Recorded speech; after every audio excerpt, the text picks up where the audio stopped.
When I was growing up, church was not a big part of our family structure. We went occasionally, but nothing routine, and there was no real lasting memories that I had as a child or as a young person going to church. And as I progressed into being a teenager, I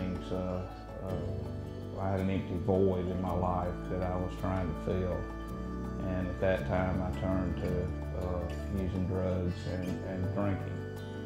And that, as a young adult, progressed into an addiction and a need. And I struggled along with that for several years to the point that it became necessary for me to start selling drugs to supply my habit. And during this time in my life, I was actually a functioning addict. I was able to get a degree from school, progress at work, get promoted, but on the other side, I lived a double life. Things would be fine at work, and when nighttime came, it was party time. And that continually progressed to the point that I was miserable. I was living in a living hell, basically. I was torn at times between having morals and not having morals. And this whole time I was trying to fill an empty void in my life. And I would ask God at times to please take this away, not necessarily in prayer, because at that time I certainly didn't pray, but when it got really bad, I would be really miserable and want God to help me, just make it go away. And God was listening to me this entire time. He finally knew that I was ready for change in my life. And he would send some people and some events that would help with this process. And the first event that occurred was he sent Jerry Holder, an Auburn narcotics detective, to my home and several other officers to basically stop the illegal activity I was involved in. And I never will forget it. On the way as I was being transported to jail, Detective Holder turned around and he said, "I've grown to know you over the past year or so." And he said, "Steve, I just really believe this is not the type person you are." And that was something that really sunk in with me.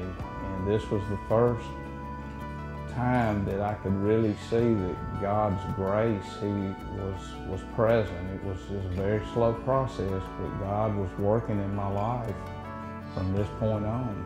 At that point, it was, I had to talk to my employer, and God once again put someone in my path that was there to help me, and that was my supervisor at that time, Ken. And I went in to talk to him to tell him what had transpired and the legal problems that I had. And Ken was able to share with me during that time that he had struggled with addiction through his life, and I had no idea of that. And this was just, once again, God working. Ken went to bat for me with our company, helped me keep my job.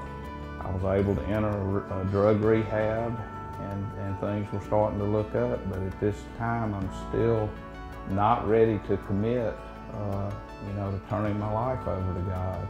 I've still got these legal issues to get through. And the day came that I had to go to court. My employer stood with me. Terry, my girlfriend, stood right there with me.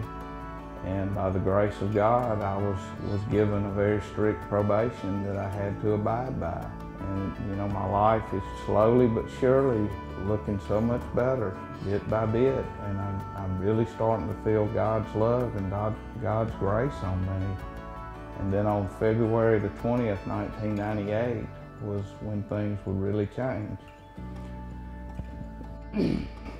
And that was the day my daughter was born.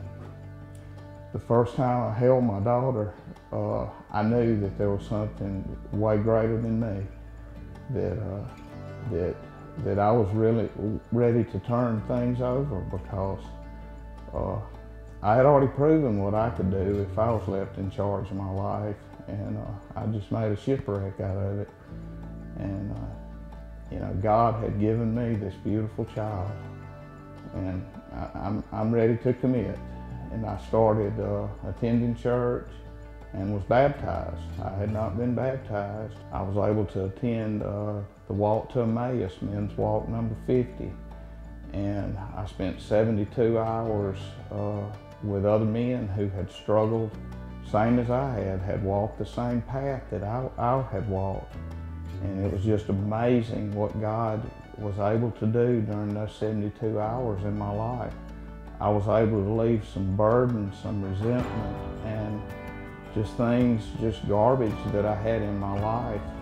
Struggled with issues still about, you know, I wanted to let my daughter know about my past.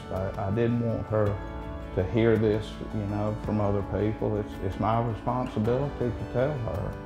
And was able to meet with Josh on several occasions, and Josh walked me through this. And that finally came that I was able to tell my daughter that God does forgive us for our mistakes, and God is there. You just reach out and ask God. You know, that's why Easter is so important and very special to me, because I know that God sent His only Son here to die for my sins, for a person that was like I lived, that did not have morals, that was selfish and self-centered and only thought of themselves. You know, Jesus was willing to be crucified for someone like me. It simply is amazing grace. You know, I think of Luke chapter 15, verse 24, the prodigal son. You know, the son was dead and now he is alive. You know, he was lost and now he is found. You know, that's me.